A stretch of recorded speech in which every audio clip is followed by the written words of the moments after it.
Okay, good afternoon, everyone. I'd like to call the meeting to order. Starting off with a roll call. Trustee John Bartolotta. Present. Trustee Paula Barlow. Present. Trustee Dan DeLoss. Yeah. Okay. Trustee Barbara Lobenheim. Present. Trustee Carla Palumbo. Here. Trustee Dale Rakoff. Present. Trustee Grace Tillinghast. And Trustee Alan Williams here. Good afternoon, everyone, and welcome to the December meeting of the Board of Trustees of Monroe Community College. The meeting has been called to order and a quorum has been established. And I'd like to begin the meeting by recognizing the following MCC nominated NYCCT award winners, which took place last month at the New York Community College Trustee Awards Dinner. The first is the 2021 Benefactor Vision for Tomorrow Award, which went to Avangrid Foundation. The next is the 2021 Distinguished Alumni Award for Professional Achievement, and it's Dr. Kim McKinsley Mayberry. The 2021 Don Marwini Jr. Trustee Leadership Award goes to our own John Bartolotta. And the 2021 Marvin Rapp Award for Distinguished Community Service goes to Trustee Carla Palumbo.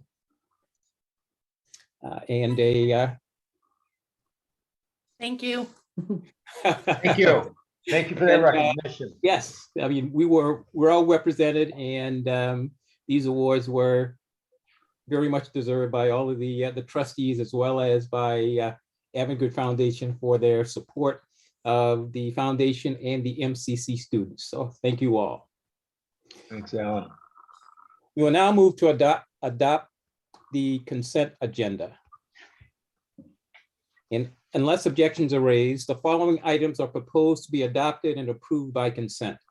Some of these items address issues which have been discussed by the board in the past or are routine operational matters which do not involve new policy decision. Other consent items are derived from provisions in the existing prior approved labor contracts, capital construction programs, or other trustee initiatives. The consent agenda is presented for adoption as a single agenda item. Specific items may be removed by request from any board member for discussion as part of the regular agenda. The remaining items should then be adopted as a single agenda. Board approval of the consent agenda is required. Resolved that the Board of Trustees of Monroe Community College adopt the consent agenda effective December 6th, 2021. Trustees, may I have a motion to adopt to approve the consent agenda? So moved. Second. Been moved and second. Any discussion? All in favor, and I'll do a roll call. John Bartolotta. Aye. Paula Barlow. Dan DeLoss. Aye. Barbara Lobenheim. Aye. Carla Palumbo. Aye. Dale Rakoff. Aye. And Grace Tillinghast. Is Grace here today? I don't see her. And Alan Williams, aye. Anyone opposed? Hearing none, the motion is approved.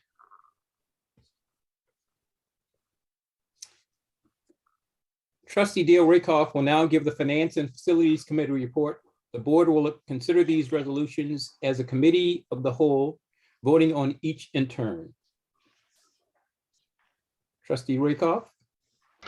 Thank you, Chair Williams. We'll be discussing three resolutions today, but first I'd like to ask our CFO, Daryl Giacomo, to cover the closeout to the fiscal year and where we stand to date.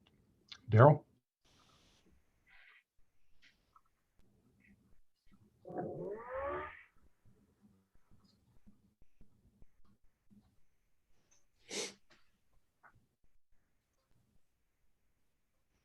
Daryl, you're muted.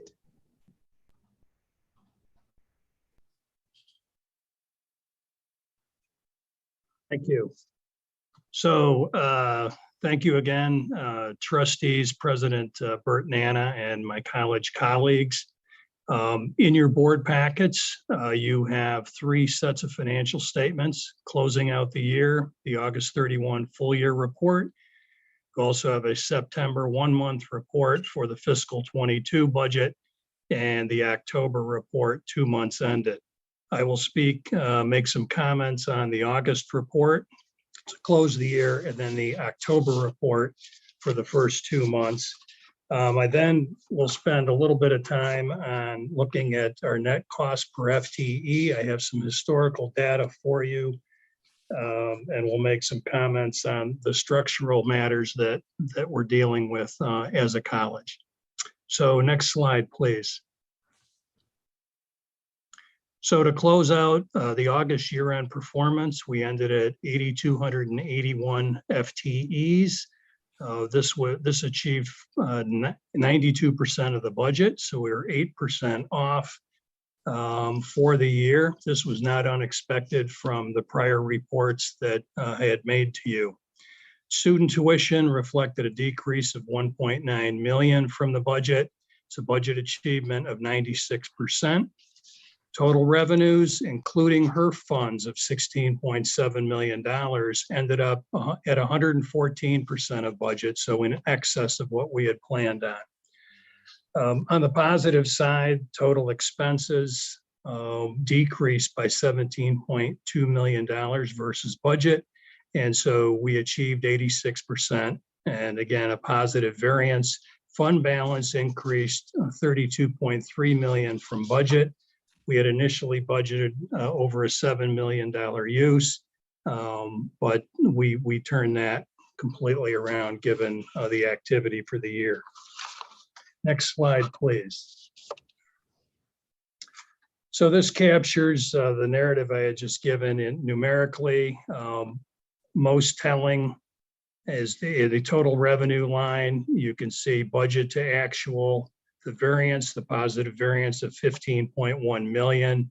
If you drop down to the expense line, the positive variance is 17.2 million, and simply revenues and expenses combined in this case generated a fund balance variance of $32.3 million, more than we had budgeted to begin with. Next slide, please. This captures the data in another way, but I'll call your attention in particular to the expenses section and looking at our main functional areas. Academic services provided a $9.3 million positive variance. Student services 3.6. Your operation and maintenance of planned 4.9. Everything, all other functions combined reflected a negative variance of about $600,000. And all of this, most of this is driven by staffing and fringe benefit reductions to budget, given the VSIP and VPEP and the actions taken in 20, as well as continuing to manage positions and expenses during the year. We did have a positive variance in utilities and supplies, for example, travel costs and the like, given the modified operations during fiscal 21. Next slide, please. And next slide, I'll move to the October year-to-date financial results. This is for 2 months ended October 31. As of census, we achieved 3,058 state aidable FTEs. This is 96% of budget. The next couple figures are in keeping with our call it the COVID period understanding of what's happening. Full-time enrollment is down 15.6, while part-time is only down 12.6 on a year-over-year basis. Pre-COVID, we were seeing about 46% of our students were, or 40% were part-time. And now in the COVID era, we're at 46%. as students move to take fewer courses given the situation. Next slide, please. Revenues for the 2-year period are at 22% of the year-to-date budget, 23.9 million. The actual figures are before you. $9 million in tuition. Remember, we had no tuition rate increase for fiscal 22, so this is enrollment driven, a 12.2% year-over-year decline. State aid is at $5 million. It's increased by 15%. Recall that we're now under a 98% funding floor. Annually, this will provide us about $2 million more than we would have received under the traditional FTE calculation. Sponsor aid, $3.3 million, is up 2.6%. We will receive on an annual basis $500,000 more. So this variance is reflecting a portion of that for the 2 months. And then other all combined, $6.6 million. It's off 4.8%. What's interesting in this line is that, as you'd expect, your technology fee is generated about $100,000 more than last year. That's because our rates went up $50 per term for a full-time student. Lab fees are off by about $150,000. Again, enrollment driven. And interestingly, your SLN, your SUNY online fee is off by about $200,000 as we return to face-to-face in fall 21 and shifted some of those students. Next slide, please. Expenses totaled, expenses totaled $17.9 million. This is reflects a decrease of about 1.2% from the prior year. Your salaries at $11 million are reduced by about 2.5%, again, due to vacancy and management of positions. Benefits, however, are up slightly, driven by retiree health cost as faculty and staff have moved into the retiree realm from the actions taken in last year. And that's my comment on benefits. Contractual expenses are basically flat at 1.8 million. We think that's really probably timing, and we'll have a better understanding of contractual in the next report. So next slide, please. Fund balance generated from operations for the 2-month period is at $6 million. It reflects a decrease of about $600,000 or a little over 9% from the prior year. Again, it's simply driven by the revenue and expense activity for the 2 months compared to last year. And next slide.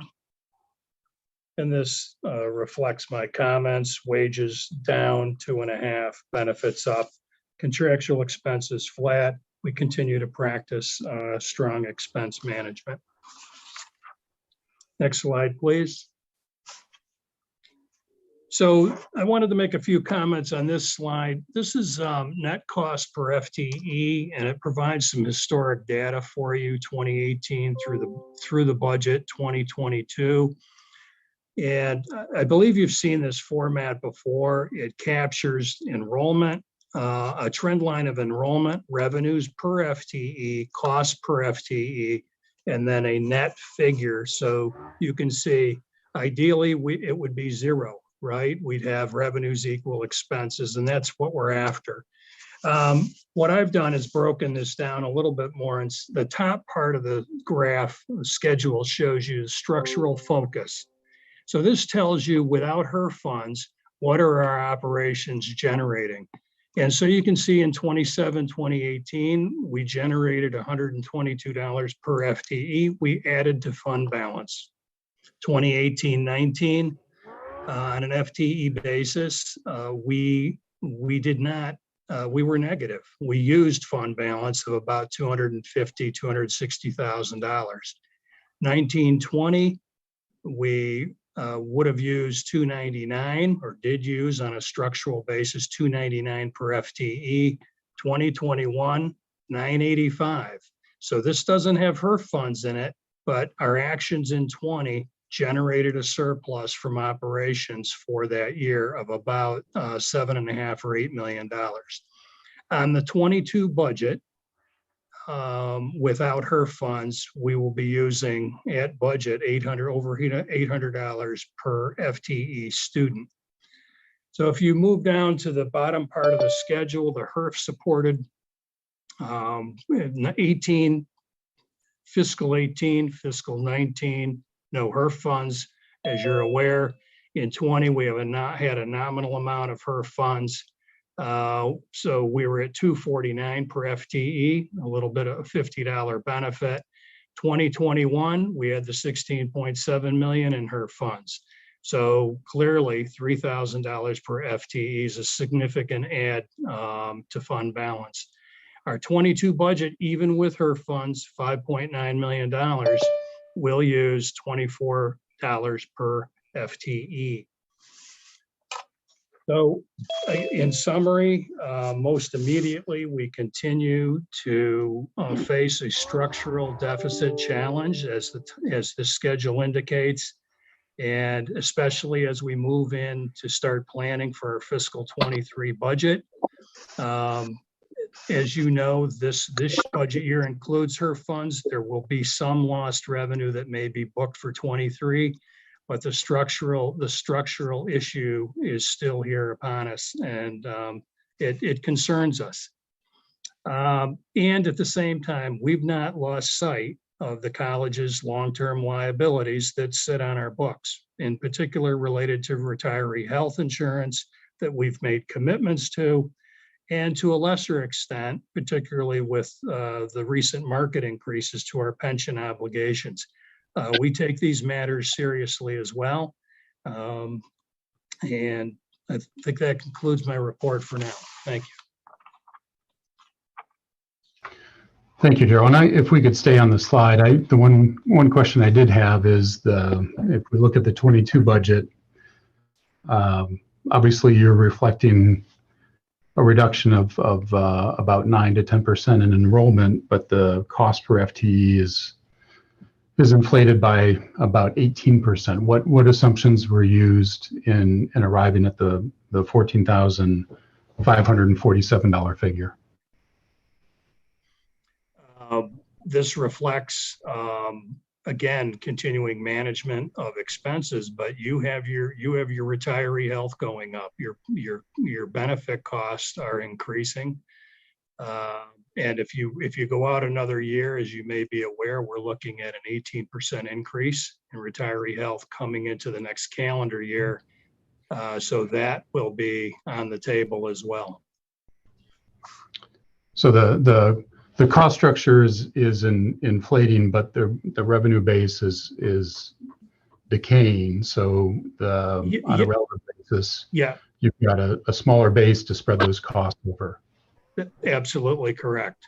And what concerns me in 23 is, again, you have HERF funds that are going to wind down. Without the 5.9 million in HERF in this current year, you can see where we would be. I appreciate you displaying this in this format to show that compare and contrast, because the top line report numbers always seem a little more comfortable, but because of the exogenous effect of the HERF funds, it tends to distort whether or not we're reaching a level of sustainability. Absolutely. Any questions of Darryl before we move on to the resolutions? I have a couple of questions. First of all, this is a really good slide, Darryl. It really breaks out the differences between what's going on, ongoing operations, as opposed to where we are with the HERF funds. And there were a couple of slides back where you talked about the fund balance from operation. I think where it went down by about 621,000. Do you have the same type slide for the fund balance where you can show the impact of the HERF funds as opposed to the impact from the just what's going on with the fund balance from the operations. Well, what I can tell you for the October 2-month period is there were no HERF funds in either year at that time. Mhm. So that is the operation. It's the structural format you're looking for, if I understand your question correctly. Okay, yes.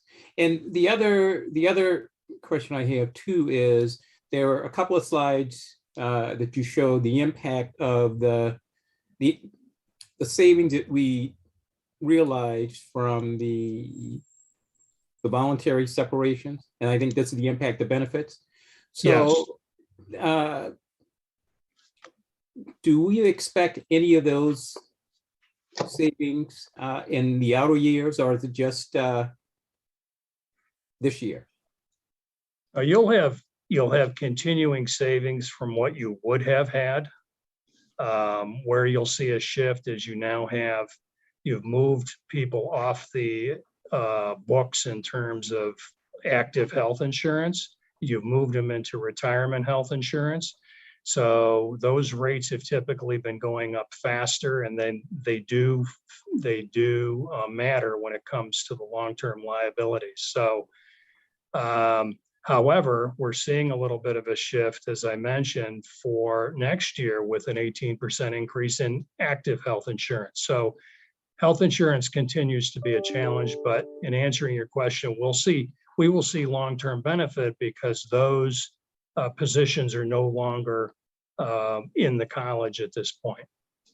Okay, but we've largely taken the benefit. Where I'm comparing to a theoretical, were they here? We are in a better financial position today and structurally than we would have been had we not taken the actions that we took. okay. All right, thank you. Any other questions for Daryl?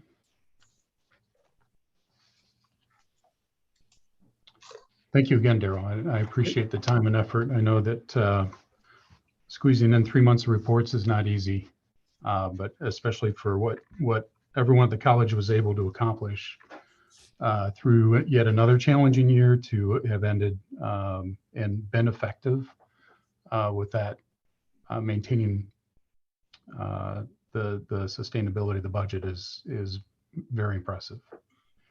So given that, I'll move forward with the 3 resolutions, and we'll start first with resolve that the Board of Trustees of Monroe Community College accepts the interim financial reports as of August 31, September 30, and October 31st of 2021 as found in attachment 1. Trustees may have a motion to approve the financial reports as detailed in attachment 1. So moved. Second. Second, thank you. Any discussion or questions?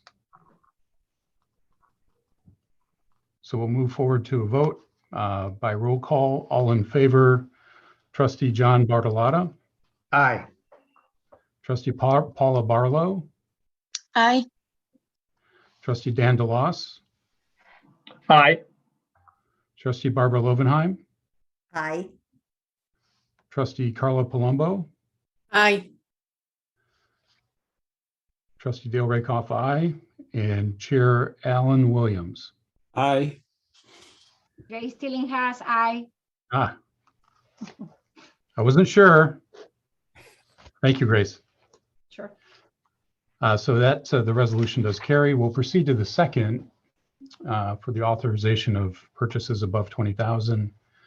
Resolve that the Board of Trustees of Monroe Community College authorizes the purchase of items over $20,000 as listed for the months of August, September, and October of 2021, found in attachment 2. Trustees may have a motion to approve the purchases over $20,000 as detailed in attachment 2.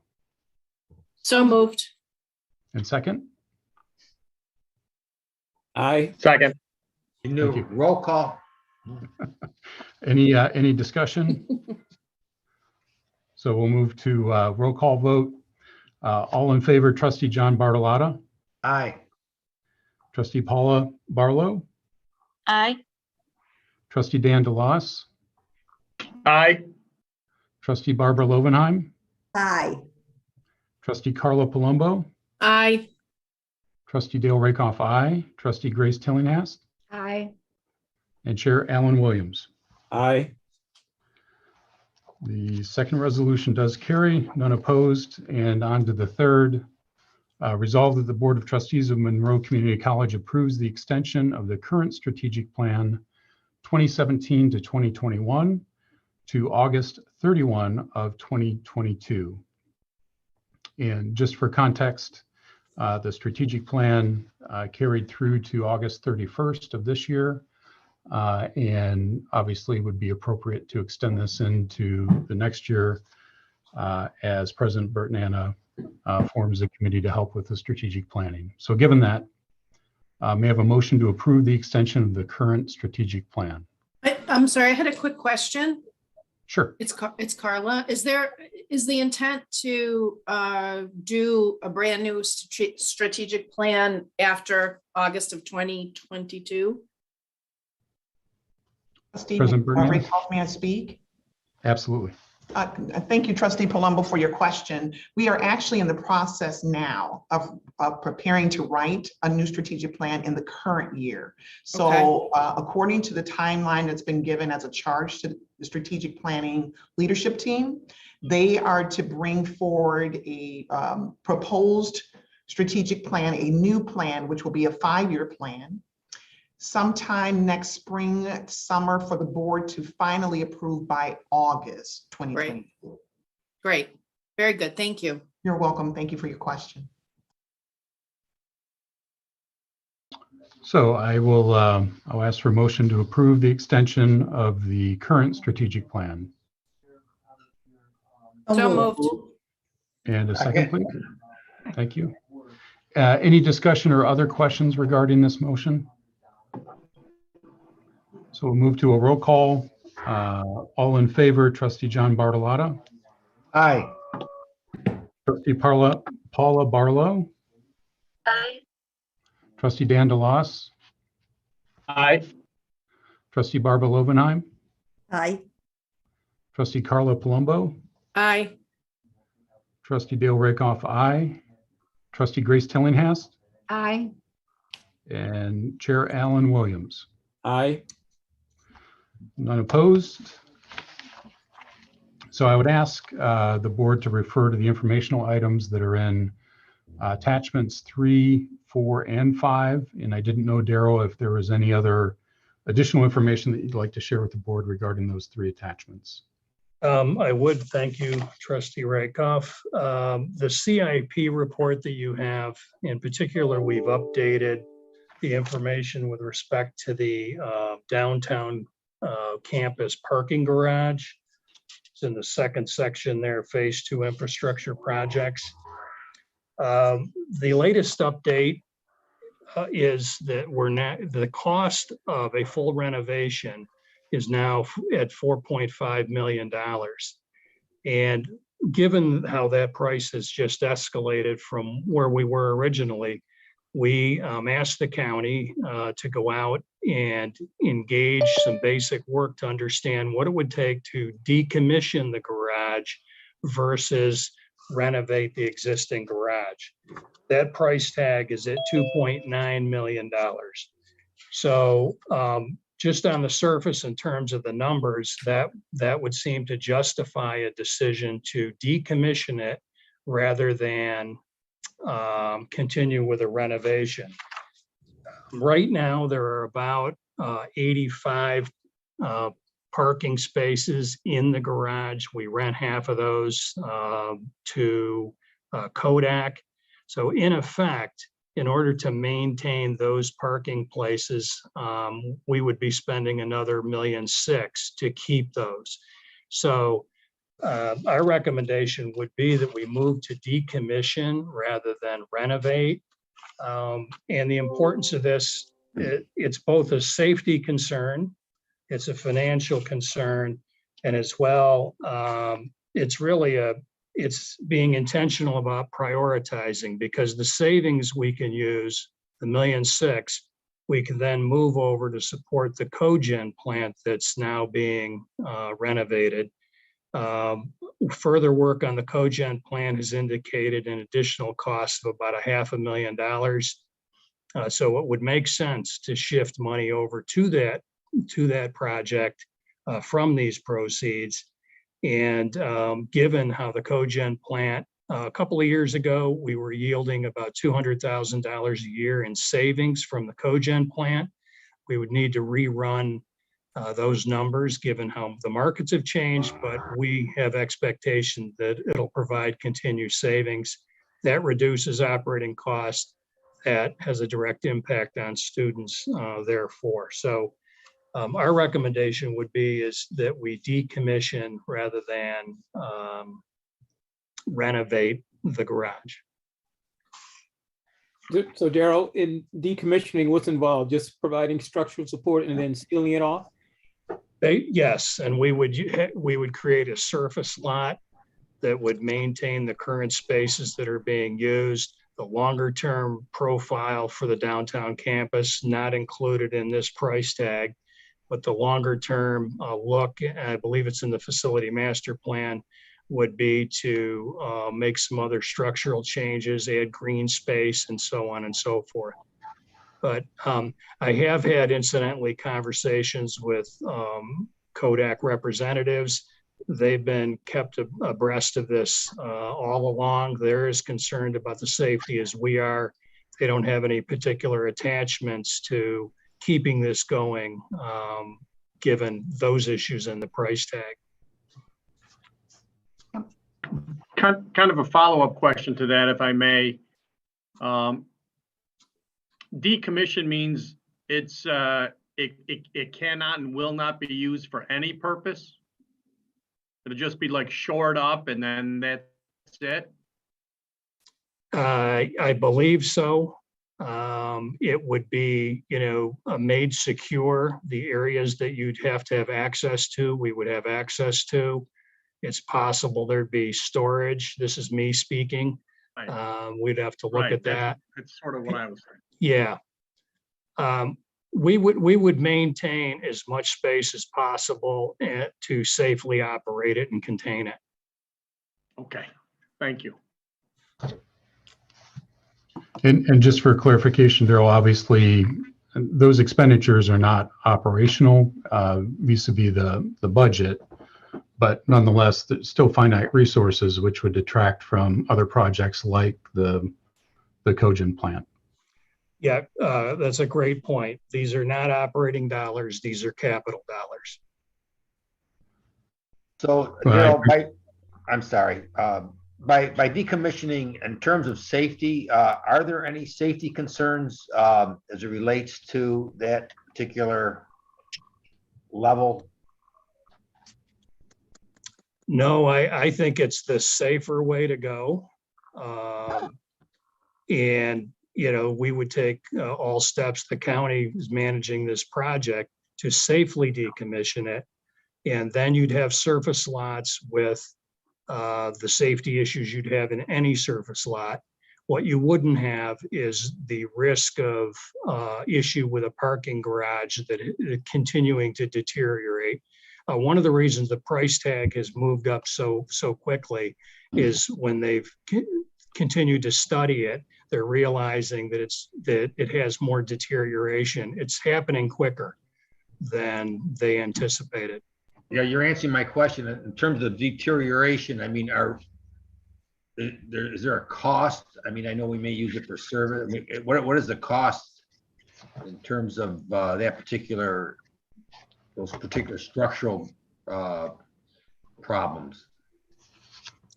Well, again, I think the $4.5 million is what they've identified as the cost to fix the problems down there, so that you'd have a well extended life. At this point, every parking garage in New York needs a formal review every 3 years. We did ours in 2017, and they said you have to do it every year now. We're now doing it more frequently at my request because we want to make sure there's no issues down there. So they are doing that. Okay, all right, thank you. What Daryl brings up another question. Are there ongoing costs to decommission? And if so, who picks those costs up? Is it the county or would it be MCC? The decommissioning itself, as Trustee Rykoff indicated, would be borne out of capital funds, so not operating funds. To the extent a surface lot needs plowing and support, that is an operating cost, like any other parking lot that we would maintain, striping, that kind of thing. But I mean, it ongoing, once we decommission it, it'll still be open, or are we gonna backfill it or something? I take it either every year or every 3 years, have to go in just to inspect it. And if so, there's some defects. Yes, my belief is, and I'll verify this, but my understanding is that once it's decommissioned, we will no longer have the requirement. It will take care of the requirement to have that assessed. But of course, we'll do what we need to do. But I can clarify that for you. Okay. All right. Thank you. Any other questions for Daryl? I appreciate you going into the explanation of that and approaching that in a way that puts the students first in terms of prioritizing the capital projects. If there are no other questions then, Chair Williams, this concludes the Finance and Facilities Committee report. Okay. Thank you, Trustee Rakoff. Trustee Carla Palumbo will now give the Personnel and Programs Committee report. The board will consider these resolutions as a committee of the whole, voting on each in turn. Trustee Palumbo. Thank you, Chair Williams. We have several resolutions to go through. I'll start. It's resolved that the Board of Trustees of the Monroe Community College approves the appointment of Dr. Kimberly McKenzie Mabry as Acting Vice President, Student Services, and Acting Provost Vice President of Academic Services, effective January 1st, 2022, until the position is permanently filled. Dr. McKenzie Mabry will receive a monthly stipend of $6,000 for each month that she serves in this role. Trustees, may I have a motion to approve the appointment of Dr. Kimberly McKenzie Mabry? So move. It's been moved. Is there a second? Second. Moved and seconded. Any discussion? Any questions? All in favor, then we will vote by roll call. Trustee Bartolotta. Aye.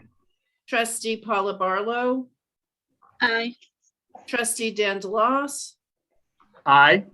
Trustee Barbara Lovenheim. Aye. Myself, I vote yes. Trustee Dale Rykoff. Aye. Trustee Grace Tillingast. Aye. And Chair Alan Williams. Aye. Is there any opposition? Then the motion is approved. Second, it's resolved that the Board of Trustees of Monroe Community College approves the continuation of the appointment of Daryl Jacob Moore as the Interim Vice President, Administrative Services, and Chief Financial Officer, effective January 1st, 2022, until the position is filled on a permanent basis. Mr. Jacob Moore will continue to receive a monthly stipend of $3,250 for each month that he serves in this role. Trustees, may I have a motion to approve the continuation of the appointment of Daryl Jacob Moore? So moved. So moved. Is there a second? Second. Second by Dale. Any discussion? All right, all in favor, please say aye by roll call vote. Trustee John Bartolotta. Aye. Trustee Paula Barlow. Aye. Trustee Dan DeLoss. Aye. Trustee Barbara Lovenheim. Aye. I say aye. trustee Dale Rykoff, Aye. trustee Grace Tillingast, Aye. and Chair Alan Williams. Aye. Is there any opposition? Seeing none, the motion passes. Next, resolved that the Board of Trustees of Monroe Community College approves the appointment of Dr. Calvin Gant as the Vice President of Diversity, Equity, and Belonging and Executive Director of the downtown campus. This annual appointment will begin January 1st, 2022 and continue through August 31st, 2022. The annual salary for the period ending August 31st, 2022 is $165,000 prorated for the period of this appointment. Trustees may I have a motion to approve the appointment of Dr. Calvin Gant. So moved. So moved by Barbara. Is there a second? Second. Second. Okay. Any discussion or questions? Yes, Carl, I have a question. Is this, if I'm not mistaken, is this a newly created position, if you will, or like a combination of two prior positions? Is that fair to say? I think it is, and it's the new part of it, I believe, is the executive director of the downtown campus. Thank you. President Burton, Anna, did you want to add anything more to that? So this is an elevation of Calvin's role as the current Chief Diversity Officer to the position of Vice President and expanding his overall responsibilities to include some additional departments. I'll speak about this a little bit later also, unless you'd like me to elaborate now, on the creation of a new division that he will oversee, in addition to his oversight of as Executive Director of the downtown campus. Great, thank you, President. My pleasure. Does anybody have any other questions or discussion? Seeing none, we'll take a roll call vote. Please say aye. Trustee John Bartolotta, Aye. trustee Paula Barlow, Aye. trustee Dan DeLoss, Aye. trustee Barbara Lovenheim. Aye. I say aye. Trustee Dale Rykoff, Aye. trustee Grace Tillingast, Aye. and Chair Alan Williams. Aye. Any opposition? Okay, that motion carries. Next, resolved that the Board of Trustees hereby adopts and ratifies a separation agreement as executed on October 29th, 2021 between the college and a particular employee. Trustees, may I have a motion to approve the separation agreement?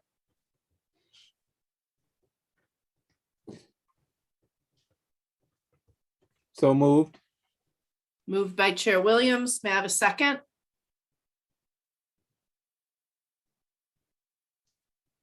Second. Second by Dale Rykoff. Is there any question? No, I apologize if I missed something, but I know we can't discuss the particular Correct. employee. But I'm not familiar with, and this may have been communicated, and I apologize, but that's the only reason I'm a little bit hesitant, because I'm not certain of the entire situation.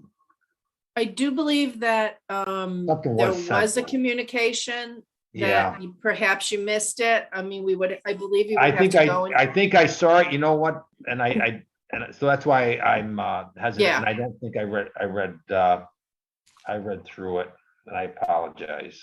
Are you comfortable going forward? I think we'd have to go Yes, into with my executive. colleagues, my colleagues in the affirmative, yes, I am. Okay, very good. Thank you.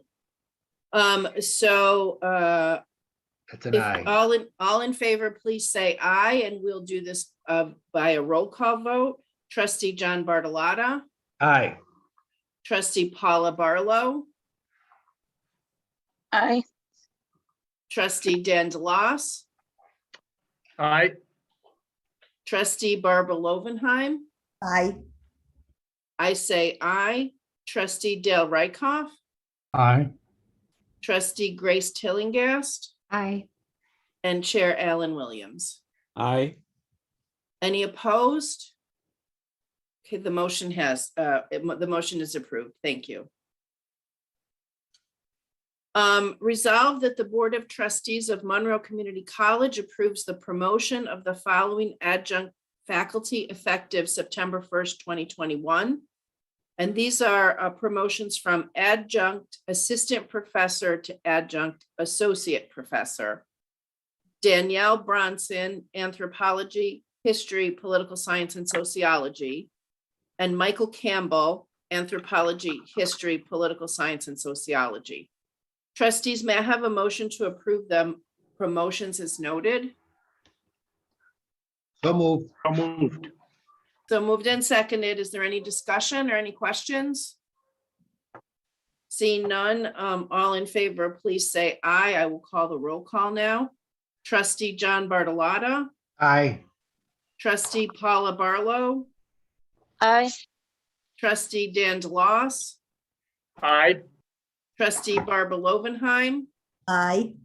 I say aye. Trustee Del Rickoff, Aye. trustee Grace Tillingast, Aye. and Chair Alan Williams. Aye.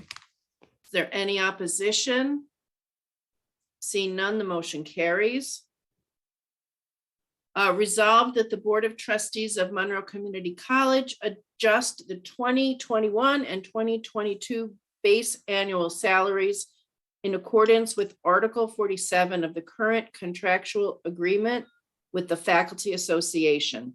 Adjusted salaries effective January 1st, 2022 for the following members.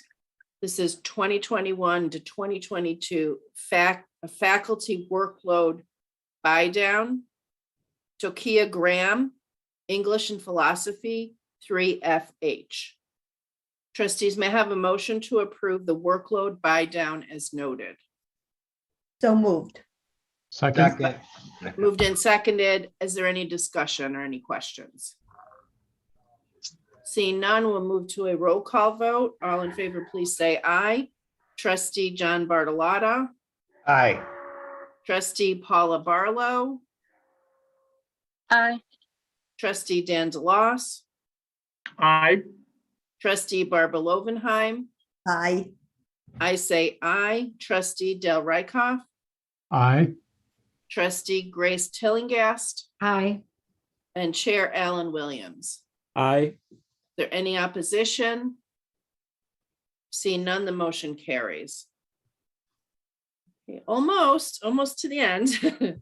Resolved that the Board of Trustees of Monroe Community College approves the phased-in retirement for the following individuals in accordance with Article 27, Section E of the contractual agreement between Monroe Community College and the Faculty Association.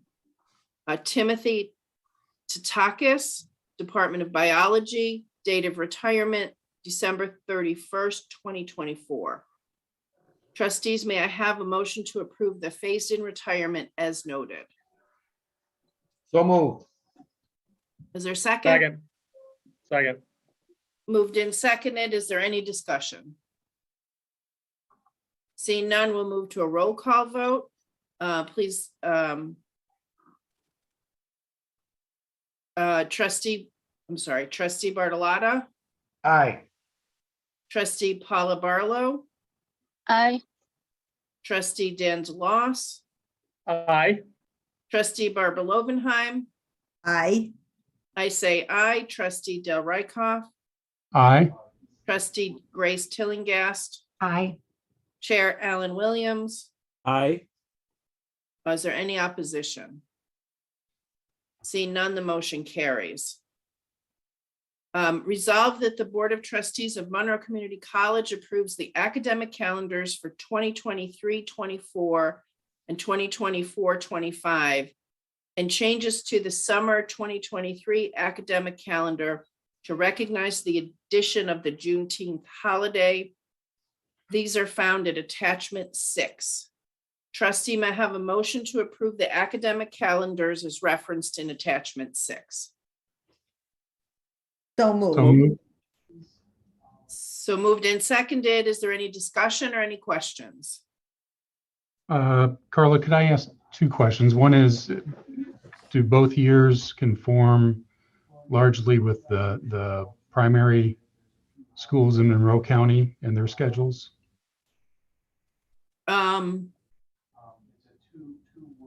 Let's see. who Trustee can answer? Palumbo, I'm going to invite, if you permit, I would invite the provost to speak. Thank you. Yes, I couldn't see her, so she's not on my screen, but go ahead. Yes, in general, they conform. We have, I think in every one of the years, a start before Labor Day, before the public schools start. But in general, particularly in the spring, we make sure to do our best to try and have the breaks in the spring conform with the public school breaks. Because we can't know them this far in advance historically, if our best guess is wrong, then we come back to the trustees and adjust the calendar to conform with the public school breaks. Thank you, Vice President Wade. And I assume too that each of the union groups had input into the schedule and they consent to it. So actually it goes to the faculty senate. It Okay. needs to fit within the Faculty Association contractual dates, but the calendar itself goes to the faculty senate. Okay, thank you for the clarification. Thank you, Trustee Redkoff. Is there any other questions? So all in favor, please say aye. We'll move to a roll call vote. Trustee Bartolotta, Aye. Trustee Paula Barlow, Aye. Trustee Dan DeLoss, Aye. Trustee Barbara Lobenheim. Aye. I say aye. Trustee Del Redkoff, Aye. Trustee Grace Tillingast, Aye. and Chair Alan Williams. Aye. Is there any opposition? Seeing none, the motion is approved. Resolved that the Board of Trustees of Monroe Community College approves the following non-credit certificate subject to the approval by the State University of New York, and that is licensed practical nurse is found in attachment 7. Trustees may have a motion to approve the non-credit certificate as referenced in attachment 7. So moved. Aye. I'm sorry, so moved. So it's been moved and seconded. Are there any questions or is there any discussion? Yeah, I just wanted to, oh, go ahead, Barbara.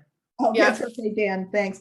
I was just wondering, are we going to be partnering with anyone in the community for this licensed practical nurse? What's going to be the connection with the community? I think that Marcy Lynch is on the call. Are you here, Marcy? I am. Thank you very much. And thank you for the question. So yes, we are partnering with community members. We're starting with URMC, who has dedicated to placing anywhere from 8 to 12 individuals that work as patient care techs or ambulatory techs in their facilities, as well as 2 of their branches, Highlands Living Center, Highlands of Brighton, who will be putting anywhere from 5 to 10 individuals who are working as certified nurse assistants. We also have a verbal agreement with Friendly Homes, St. Anne's, and the Rochester Regional System with the individuals who are not going to their Isabella Graham Hart. But thank you very much. Welcome. Thank you. Trustee DeLoss? Yes, mine was more of a comment. I tell you from my work with the Common Ground Health Board, the need for nursing positions is just so huge in our community. So hats off to everybody here that had anything to do with the development of this program. And it's great. You can see from the attachment how it also helps single parents and allows them to pursue this career, which it really is, while not having to worry about taking care of the family. So fantastic job, everyone. Thank you. Hear, And hear. if I can also add just a little boasting on the part of the program is we are also working on adding the clinical bridge programs on the either side of LPN to make sure that there's a full career pathway from entry-level healthcare to RN and then BSN. Oh, that's great. That's wonderful to hear. Very timely. I mean, it's very, very timely. So kudos to everyone. Are there any other comments, any other questions? Okay, seeing none, we will move to a roll call vote. All in favor, please say aye. Trustee John Bartolotta, Aye. excuse me, trustee Paula Barlow, Aye. trustee Dan DeLoss, Aye. trustee Barbara Lovenheim. Aye. I say aye. Trustee Del Rykoff, Aye. trustee Grace Tillingast, Aye. and Chair Alan Williams. Aye. Is there any opposition? Seeing none, the motion carries. Are there any other questions for the Personnel and Programs Committee? Seeing none, Chair Williams, this concludes the Personnel and Programs Committee report. Well, thank you, Trustee Palumbo. I'd like to read the following. Whereas Dr. Joe Carbone has proudly served as a member of the Monroe Community College Board of Trustees for 4 years, providing enthusiastic leadership as chair of the nominating committee and as a member of the finance and facilities and risk management committees. And whereas Dr. Joe Carbone, a highly respected doctor of podiatric medicine, a successful business owner, an engaged citizen and community leader, who was first elected to the Monroe County Legislature in 2012, and who currently serves as president of the Monroe County Legislature. And whereas Dr. Joe Carbone, through his distinguished leadership and service, seeks to create community connections and economic opportunity for the residents of Monroe County, and steadfastly encourages learners from all walks of life to value the connection between higher education and training and rewarding careers.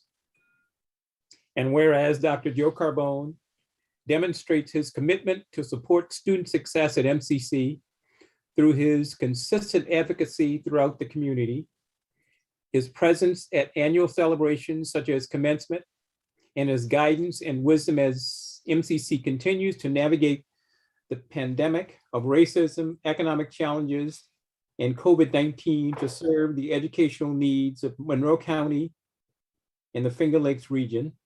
Now therefore be it resolved that we, the members of Monroe Community College Board of Trustees, hereby express our deep and sincere appreciation to Dr. Joe Carbone for his leadership and unique ability to make a difference in the lives of students and their families.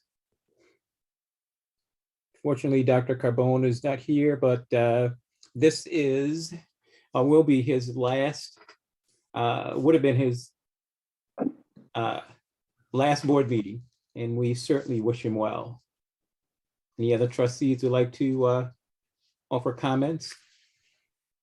Yes, Ellen, I would, when Joe began his tenure on the MCC Board of Trustees, we of course had an orientation. And during that orientation, he said, I'm here to work with all of you, to be supportive and to help in any way that I can.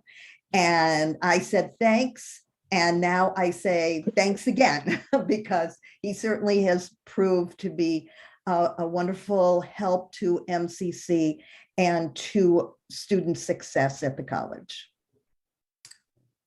I echo those sentiments, Barbara. Very, very good. He was very supportive. He did a terrific job as president of the Ledge, and I know he supported many of our initiatives and budgets in the past, over the past 2 years. So anyway, we're going to miss Joe. He did a great job, and he was a terrific member of the board. I feel enjoyed working with him. Yes. Yeah. I echo those comments, and pretty sure it was Dr. Joe that appointed me twice, I guess, or nominated me. And I'm really quite grateful for that opportunity to be able to be on this board. Okay, hear, hear. So trustees, may I have a motion to approve the resolution in recognition of Dr. Joe Carbone? So moved. Second. It's moved and second. Any further discussion or comments? Hearing none, I'll do a roll call vote. Trustee John Bartolotta, Aye. Trustee Paula Barlow, Aye. Trustee Dan DeLoss, Aye. Trustee Barbara Lobenheim, Aye. Trustee Carla Palumbo, Aye. Trustee Dale Rakoff, Well done, Joe. Aye. Trustee Grace Tillinghast, Aye. and Alan Williams, aye.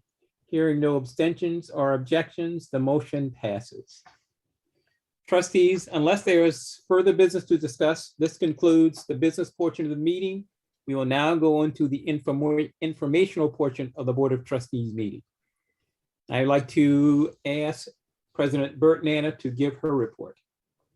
Thank you so very much, Trustee Chair Alan Williams. So very grateful. And I will echo many of the comments that have already been shared in recognition of Dr. Carbone. I only wish he was here to hear it for himself. I want to take a moment and welcome Andres Pazmino, who is an independent consultant that is partnering with MCC for Governmental Affairs. He is on the call with us today, and he began working with MCC last week to provide interim support to the college for governmental affairs while the college prepares to search for a permanent person to fill the position of Assistant to the President for Government Relations and Chief of Staff.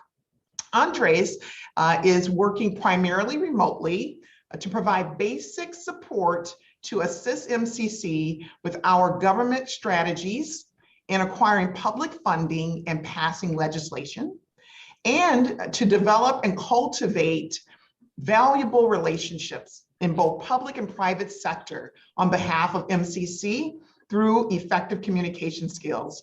Andres, would you like to unmute and introduce yourself briefly? Yes, thank you, Dr. Burt Nana. Thank you very much for that kind introduction. My name is Andres Pazmino. I am a government relations specialist, and I've been doing this for quite a few years now. My latest political campaign was with Catherine Garcia down in New York City when she ran for mayor. She ended up, not winning by 7,000 votes, which was a very, very close election. Currently, I'm very, very excited to be working with a institution of the caliber of Monroe Community College. And I'm always, one phone call away for anybody who would like to connect with me. I've been already meeting with many of colleagues on this call, and I'm excited to be working with many of them, and onwards to the future, and looking forward to working with every one of you. Thank you so much. Thank you, Andres. So very grateful to have you partnering with us. I'd also like to highlight that recently, speaking of the support of the Monroe County Legislature, last month, the Monroe County Legislature unanimously approved an addition of $700,000 in additional funding to cover the increase in the technology fee charged to our students. These are restricted funds for the express purpose of offsetting the cost of the technology fee increase this year. Students enrolled in the current 2021-22 academic year will be reimbursed these funds for the technology fee increase. It'll be directly reimbursed to their student accounts. MCC is grateful to the county for their continual support by placing priority on keeping college accessible and affordable for students by making these funds available. And at our own discretion, MCC also prioritized college affordability for nearly 1,500 students negatively impacted by COVID-19 at the time of their enrollment in spring 2020 by allocating federal HERF funds to pay down their outstanding debts to college. In addition to those highlights, I thought I would also share that we continue to partner with the county and the state to ensure our campus remains safe for in-person work and learning. Just last week, I had the benefit of consulting with the county executive who commended MCC on making public safety our priority. To date, you might find it interesting that not only do we have 100% of our students who are enrolled in in-person learning being fully vaccinated, but nearly all MCC employees are following health and safety protocols. We've identified a small number of situations where supervisors are confidentially addressing individual employee compliance concerns, but we're doing this in consultation with our unions as well. MCC values its employees, and therefore our faculty and staff are dedicated. We know that. And they also understand that if they are not vaccinated, they are required to test weekly for COVID-19. We also recently launched a pilot telework protocol to replace the former temporary telework protocol. The pilot allows qualifying employees to remote work up to 5 days per pay period. We look forward to learning where there may be an opportunity to integrate remote work options into positions beyond this pilot period. Additionally, just hours ago, Chair Williams and I represented MCC in the company of Monroe County Executive Bello for an exciting nationally and internationally broadcasted announcement of the launch of a new soccer league here in Rochester. A new soccer club called the Rochester, New York Football Club, co-owned by locals David and Wendy Dworkin and Jamie Barty of London, England. They will compete on MCC's John L. DeMarco Field, home to the MCC Tribune's men's and women's soccer and lacrosse teams. Once an agreement is finalized, MCC anticipates this partnership will benefit the college and MCC students by having club games broadcasted nationally and internationally from John L. DeMarco Field, and having club staff and players use our fitness facilities, stay in our on-campus residence halls, and take advantage of opportunities to begin or continue their educational journeys with our innovative and exceptional faculty. MCC students from a cross-section of programs of study will also qualify for paid as well as unpaid internships. One of MCC's students has already been hired by the club for an internship. So we're very excited about this late-breaking news announcement. I want to take this opportunity, lastly, but by no means least, to express and invite the board to join me in expressing our sincere appreciation for the dedicated service of Provost Andrea Wade, who will be departing the college on December 31st. During Dr. Wade's 6-year tenure with MCC as our provost, she has made numerous and transformative contributions to the college. While Dr. Wade has decided it is time for a professional transition, she plans to dedicate the time immediately following her departure from MCC to attend to some needs of her parents who live out of state. As a locally, regionally, and nationally recognized leader in higher education, Provost Wade's dedication to MCC students and operations will have an impact on our institution for years to come. Please join me in recognizing Dr. Wade for her service to MCC. Thank you. I don't know if Dr. Wade would like to have any comments at this time. I just want to thank you for your very kind remarks and tell you how much I appreciate having had the opportunity to serve at what is truly an exceptional institution.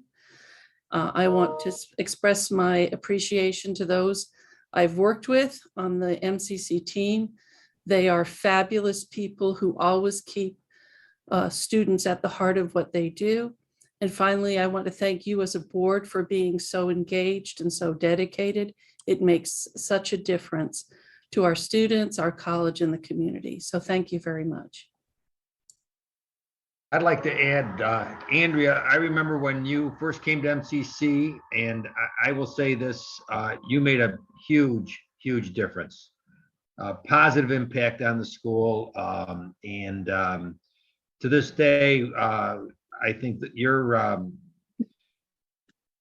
your endeavors and everything you stood for on behalf of the college and your efforts will go on for a long, long time here at the college. You certainly will be missed, and I can't tell you how much I enjoyed working with you. Thank you. And I echo those sentiments also. It has been an absolute pleasure working with you, Provost Wade. Thank you. Any other? Chair Williams, Yes. if there's no other comments, that concludes my report. Okay. Thank you, Dr. Bertnana. And for board members, I would invite, hopefully I'm sure all the news outlets will pick up the press conference today. And I'm sure that Dr. Bertnana's remarks at the press conference will be the highlight. She gave the most exciting and stirring speeches of all the speakers at the press conference today. So thank you, Dr. Bertnana. I will now ask the cabinet members to give their reports. The first of whom will be the interim CFO, Daryl Jacob Moore. Yes, thank you, Trustee Williams. So you have the document in your packet. I'll just want to highlight the first item, if I might, the Emergency Operations Center exercise. Shortly after Dr. Bertnana's arrival here at MCC, she requested that we hold an exercise with a focus on cybersecurity. And so our technology services CIO, Eileen Worley, worked with public safety, and Chuck DeSalvo, Chief Fabian Rivera, among others, to design and implement this exercise. So on November 15, we conducted a cyber incident response drill. Importantly, this satisfies a regulatory requirement as we meet NIST standards. And NIST means National Institute of Standards and Technology, and really guides how we provide safe cyber operations. So the requirements are that we have a plan, that we test a plan, we debrief a plan, and make changes to that. And this was a successful endeavor accomplishing those three tasks. And I might just add that our independent auditors, Bonadio, will be quite pleased and have been thus far with our progress in meeting this standard. So again, we are focused on cybersecurity. There have been 6 SUNY ransomware incidents since June. So as you probably hear in your travels, cyber is here to stay. That's my report. Oh, thank you. The next will be Dr. Kimberly McKenzie Mayberry, not Mayberry, as I said before. Mayberry is a fictional town on the Andy Griffin Show, and I apologize for that. Dr. McKenzie Mayberry. No apology necessary, Trustee Williams, but I do appreciate it. Thank you. Good evening, trustees and Dr. Bertnana. I first want to just take a moment to thank the board as well as President Bertnana for your nomination for the NYCCT Distinguished Alumni Award for Professional Achievement.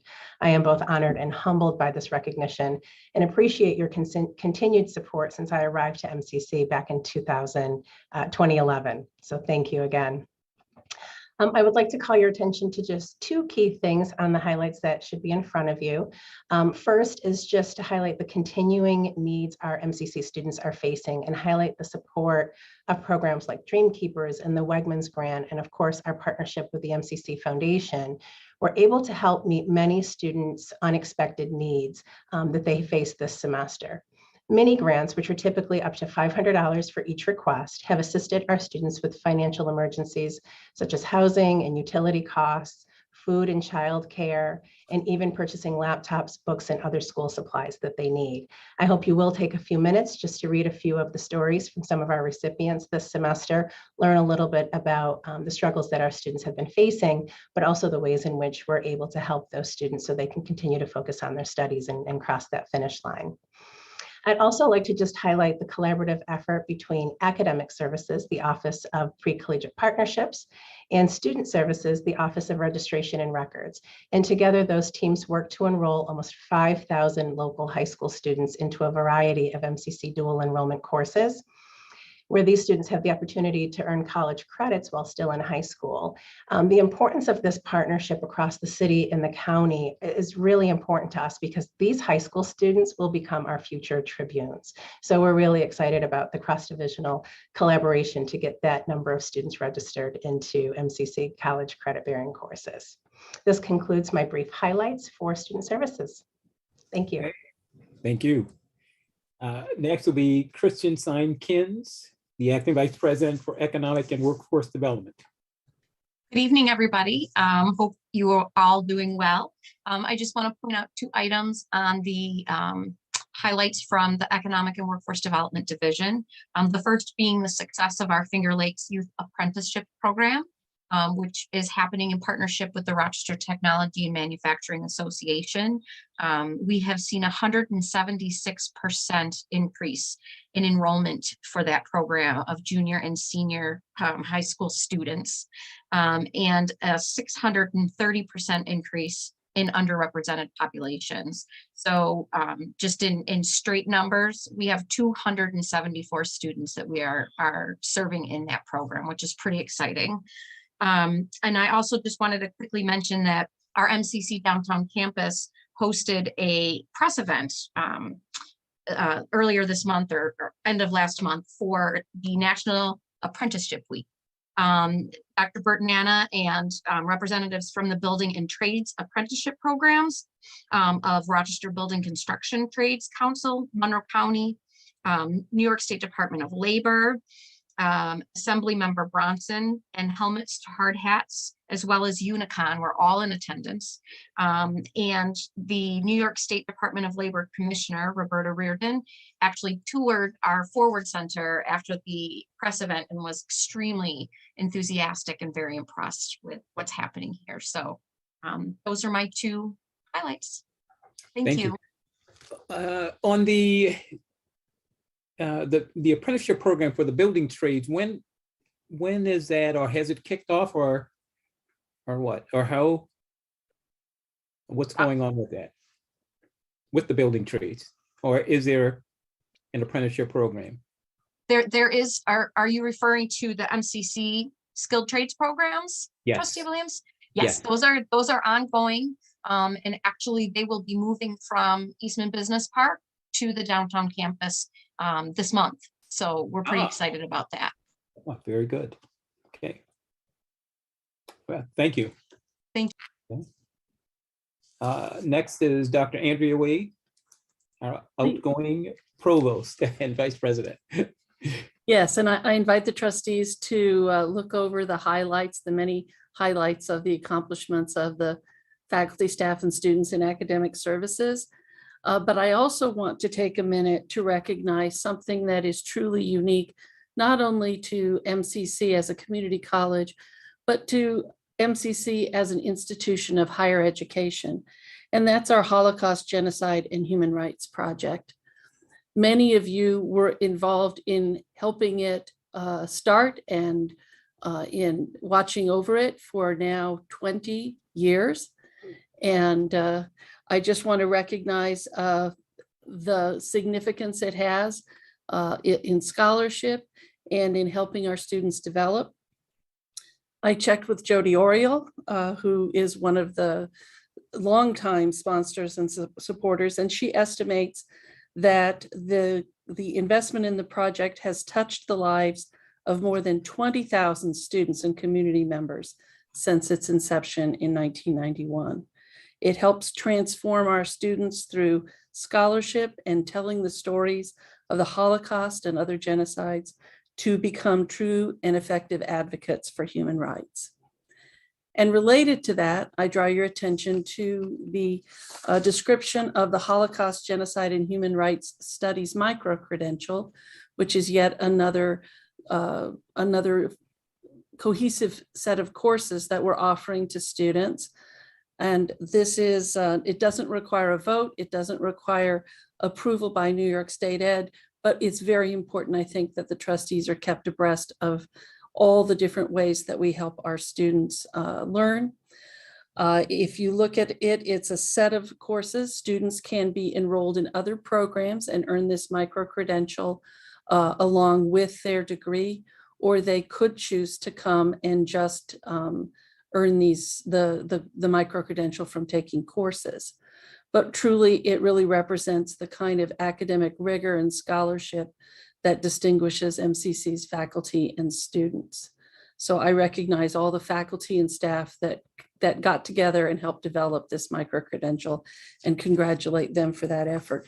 And then I had one last thing come across my desk this afternoon, and I wanted to share it because yet it's another example of rigor and scholarship in that MCC's upper level creative writing short fiction students will be reading live this Thursday, December 9th at 6:30 at Writers and Books. And I'll give this information to Linda if you're interested in attending.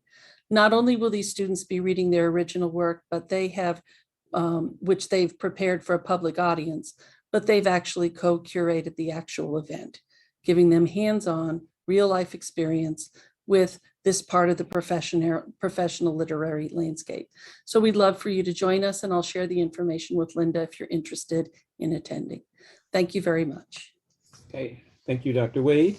Next, Gretchen Wood, the Vice President of Institutional Advancement. Thank you very much. I'm going to focus on the last bullet in the highlights presented, which really builds on Dr. Mackenzie Mabry's report about the impact that support has on students. Institutional research is using research generated through our Civitas Impact tool to identify initiatives that improve retention for individual student groups. Given students' specific demographic backgrounds, it's possible to predict what services may help them succeed at MCC when they apply. Not only does this help students to seek out the services, but it also helps our advisors as they're working with students. The number one reason that students don't get access to the supports that they need is because they're not aware of them. So we're really working proactively to identify how we can identify those tools that are going to be of most support to them. So I want to thank the IR Director, William Dixon, and he's doing this work with ABP John Dellett. So important work that I think you should be aware of. Thank you. Thank all the cabinet members for their report. And I will now ask the MCC Foundation Chair, Lori Van Dusen, to provide a report from the foundation. Thank you, Trustee Williams. Good afternoon, everyone. It's my pleasure to report to you on the activities and accomplishments of the MCC Foundation. To begin, I'm happy to share that the number of scholarships continues to grow. We now have 290 scholarship funds, thanks to all of the generosity of many, many donors. And speaking of generosity, this is really amazing. We had 30 donors take advantage of the SUNY Impact Foundation's charitable tax credit program. We raised $642,000 in a relatively short window of time that had a deadline of November 19th. Many of these were unrestricted gifts. It was a really great opportunity. I want to thank Gretchen for bringing it to my attention, and Mark Pastorella for all of his help so that I could champion this effort. And if you look at the other state schools, just to put this in perspective, Stony Brook raised $1.7 million. So we did a very good job. We raised significant funds, as I said, in a short period of time. And I'm very thankful to everyone who was so generous around this and paid attention. I also want to thank all those who participated in Rock the Day for MCC on Tuesday. It was co-chaired by Colby Feeney and Kevin Williams, and it raised $27,000. those efforts raised $27,000. And some other fun news, the finishing touches are being placed on the 2022 Gold Star Gala presented by, once again, M&T Bank. We've had a lot of fun talking through themes. Our honorary chairs right there are the Cornell family, Olivia and David, Courtney and Michael Cornell. So it's a family event. The Cornells have long supported MCC and the Gold Star Gala. And so it's been very fun. Stay tuned. Hopefully by the next meeting, we'll be able to announce something. And as always, thank you all very much for your support of the foundation and your leadership. Thank you. Thank you, Chair Williams. Okay. Thank you, Chair Van Duzen. I will now ask Student Trustee Barlow to give her report. Yes, thank you. In August 2021, I attended several Association of Community College Trustees, the acronym ACCT training sessions through the Governance Leadership Institute. This was a valuable tool offered to me to help guide my role as a student trustee and my responsibilities in that role. Throughout the summer, I'm presently continuing to attend leadership workshops to enhance my role as a student leader. In August and September, I had the privilege to collaborate with the Student Government Association and past Student Government Association alumni to plan and participate in the 9/11 Remembrance Ceremony. I attended the FYE First Year Experience welcome event with the Office of Student Life and Leadership to engage incoming students to be involved in clubs and organizations. I continue to stay involved with the Student Government Association and attend their public Senate meetings. Excuse me. Every Tuesday, I am a vice president and PTK of the College Project and collaborating with Mr. John Dellett about student outreach. As for my personal experience coming back to school face-to-face has been a very positive experience. I can engage in real time with my professors, no technical glitches like I'm having now, and have the opportunity to make good connections with my professors. Being face-to-face also gives the professors an opportunity to be more engaged with the students. Currently, one of my priorities is to visit each MCC campus and try to engage with the students at the Applied Technology Center, the downtown campus, and the Public Safety Training Facility to find some success stories the students would like to share with me. I currently continue to stay engaged with student clubs and organizations and try to attend as many of their events as possible. I'm currently taking the EBL 101 course to help guide my learning and leadership skills as a student trustee. Taking this course helps me acclimate to my role and explore my leadership potential and interests. I am thankful to Linda Hall, Dr. Andrea Wade, MCC President Dr. Bert Nana, and the entire board for helping me with any questions that I may have, which will help me be a successful student trustee. Thank you. Thank you, Trustee Barlow. At this time, we will begin the shared governance portion of the meeting. Each of the shared governance leaders will have an opportunity to provide an update of no more than 5 minutes to the Board of Trustees. Speakers will not be able to share their allotted time with others. Student Government Association. Hello, everybody. It's a pleasure to meet you all, and I appreciate you letting me speak here today. My name is Joshua Ward, and I'm the Vice President of Student Government Association. Last Friday, my team and I met with the President of the college along with other members of administration. During the meeting, we outlined how the student governments fulfilled Dr. Bert Nana's 5 priorities this semester. I'll now outline this for you all. Dr. Bert Nana's first priority is inspiring the way forward from the inside out. The Student Government Association has accomplished this by taking part in open houses during the summer. We also went through summer training along with other student leaders and future officers of student clubs, which now led us to having over 32 active clubs at MCC. And finally, we have student representatives sitting on major committees to be a voice for students. The second priority is safely and compassionately transitioning back to in-person learning and work.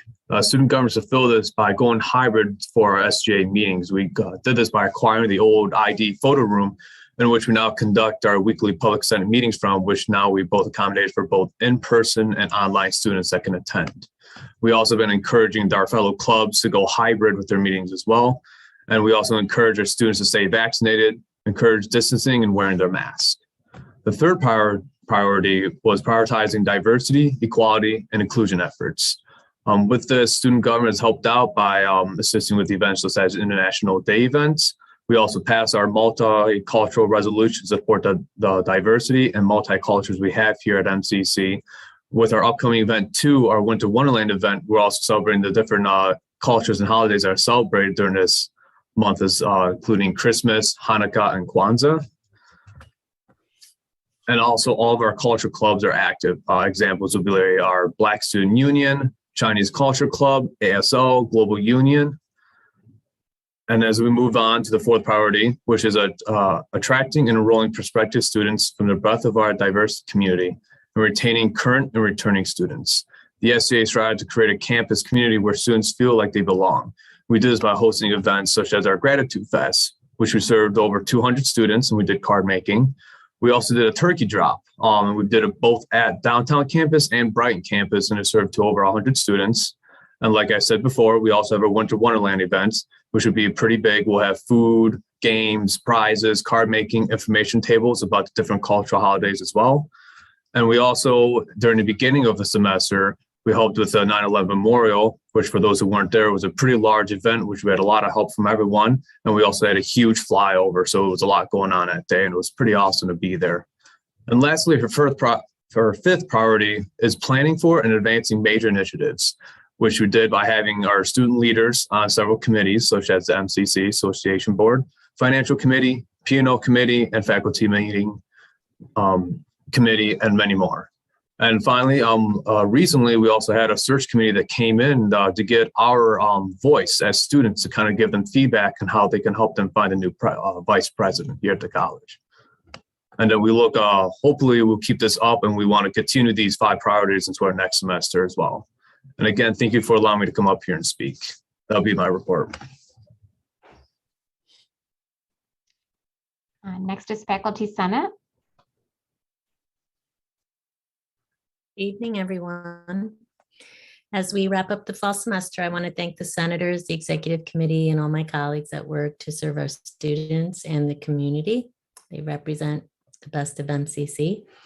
I also want to thank Provost Wade for her service to the college. We wish you the best as you care for your family. And we look forward to working with Dr. Mackenzie Mabry, representing both student and academic services. The semester has been a busy one. Scott's currently involved in 5 administrative searches and just collected feedback on the recent reorganization. We continue to work with the administration on sharing what our constituents think about changes to reporting structures, and we commend Dr. Bertnan on placing diversity, equity, and belonging front and center at the institution. We look forward to our continued work in assisting with future searches in her cabinet. The Faculty Senate Vice President of Teaching is currently sitting on 2 important equity-minded committees, the DEI Work Group on Curriculum Committee, and along with Becky Babcock, the Student Attendance Policy Committee. We hope those committees conclude their work with substantial recommendations that will focus on equitable outcomes for students. Tracy Graney, the chair of curriculum, and other senators are working diligently to create an implementation plan for SUNY general education. And Yasna Bogdanovska, chair of planning, is co-chairing the steering committee on the development of the strategic plan. Rollo Fisher, chair of academic policies, is reviewing the academic grievance policy, the SUNY general education policy and procedure. And we just voted with a very narrow margin of only 55% to approve the 2023 and 2024 academic calendars. We hope that we can have a more robust and inclusive discussion surrounding those calendars in the future. We voted James Nelson in as FCCC delegate, and SCA will now conduct all chair searches electronically. So overall, this semester has been a success in how shared governance should work at an institution. We recognize our role as a recommending body, but we hope that the college listens to our feedback and addresses how faculty and professional staff feel when it comes to how we serve our students, how we respectfully share our ideas, and how our professional insights are welcomed as part of your overall oversight of MCC. So I want to wish you all a safe and peaceful holiday season and a healthy and happy 2022. Are there any questions for me?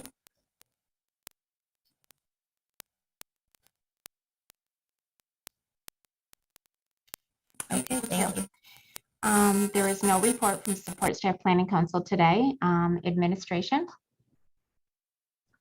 Thank you so much, and thank you to my colleagues and all of our capacities of shared governance. It's been a joy. It's really been a pleasure to work with our various shared governance groups and with our union leaders. I commend them both, CSEA and FA. I want to recognize Dr. Paris-Kane mentioned the work that we're doing about proposing some structural enhancements at the college, and the Faculty Senate has been a very critical partner in helping me to reflect and to consider how to go about implementing those changes. So they made it possible for us to get college-wide feedback and to expedite it to my office so that those considerations could be taken into consideration so that we can follow up. Effective in January, staff supporting our work around institutional effectiveness and planning will be realigned from the Administrative Services Division to the Institutional Advancement Division. Additionally, a new division is being created, as previously mentioned, for diversity, equity, and belonging, with Dr. Calvin Gant being elevated to the role of Vice President and Executive Director of the MCC Downtown Campus. As I stated on my first day here, elevating the work of diversity, equity, inclusion is our priority, and this is evidence of that. Support for special populations of students, such as EOP, international and global education, and veterans, students that are supported through those areas, will be aligned within this division. The Department of Human Resources will also report directly to Dr. Gant. So our Human Resources, which oversees the work of all or supports the work of all MCC employees, will report up through this new division for diversity, equity, and belonging as we commit to inspiring the way forward from the inside out. And as mentioned earlier, we will be recruiting for a person to serve as Assistant to the President for Government Relations and Chief of Staff, consolidating two previously vacated positions into a single expanded role as a direct report to the President and an equal member of the President's Cabinet. An executive assistant to the president search is also underway and will expand much needed support for the college through the Office of the President. That concludes my report under shared governance, and I always welcome any questions.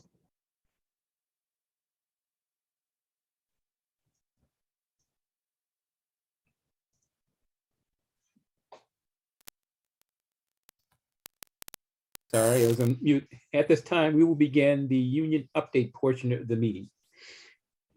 Each of the union leaders will have an opportunity to provide an update of no more than 5 minutes to the Board of Trustees. Speakers will not be able to share their allotted time with others.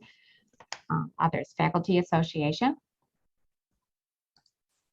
Good evening to President Bert and Anna, Chair, trustees, and others. My name is Jennifer Hill. I'm a faculty member in the biology department and the Vice President for Faculty of the Faculty Association. Today, I wanted to take some time to share a few things about the Faculty Association and what it does that you may not know about. In addition to our executive leadership team of 4 or 5 individuals, our faculty council includes a variety of chair and director positions, such as diversity and inclusion chair, health and safety chair, teaching directors, adjunct chair and adjunct director, professional staff directors, site directors that represent the downtown, ATC, PSTC, and others. These members work tirelessly to represent their respective constituencies, as well as provide additional leadership for the Faculty Association.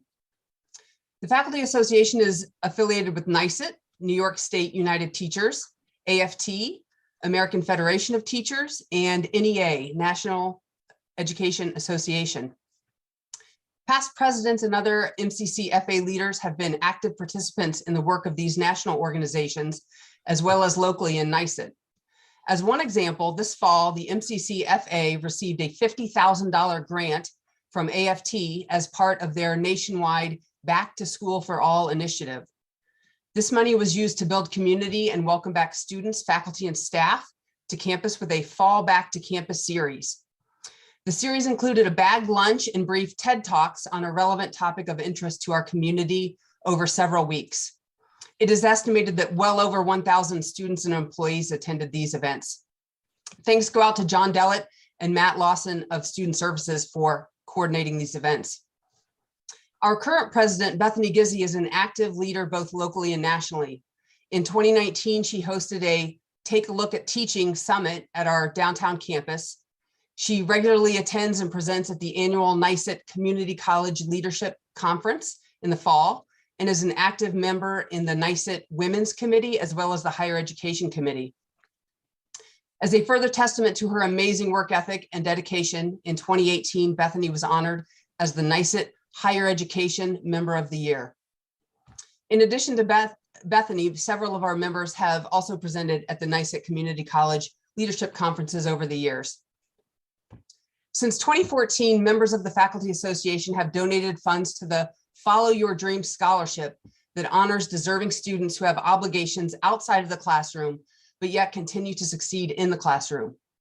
The scholarship is given in the honor of an MCC employee who has exhibited dedication to student success and has made meaningful contributions to the MCC community. Since its inception, the scholarship has given out several thousands of dollars to over 15 students while honoring many outstanding members of the MCC community. We are all very proud of the Follow Your Dream Scholarship and the work done by the committee each year. And lastly, many of the donations to the Follow Your Dream Scholarship came from ticket sales for gift baskets that are given away at our annual FA holiday party. As we have done in years past, we would like to cordially invite Dr. Burt Nana, her cabinet, and all of the trustees to the FA holiday party. It's this Thursday, December 9th. I'll pause a second so you can grab a pen or pencil. 4 to 8 p.m. at Trio in Winton Plaza. We hope you can attend and meet some of our leaders and members. We wish you and your families happy and healthy holidays. Thank you for your time tonight.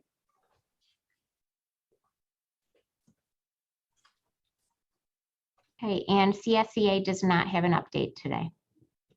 Okay, thank you. I would now like to call your attention to the biographies of our newest employees that can be found in attachment 9 and the staff recognition notes found in attachment 10. Both document the impressive credentials and accomplishments of MCC employees. I know you would join me in recognizing them for their contributions to the college. Trustees, this now concludes the Board of Trustees meeting. Thank you all for your attendance. Happy holidays. Yes, happy holidays all. Happy holidays. Happy holidays. Thank you, trustees, and thank you, colleagues everywhere. Bye-bye.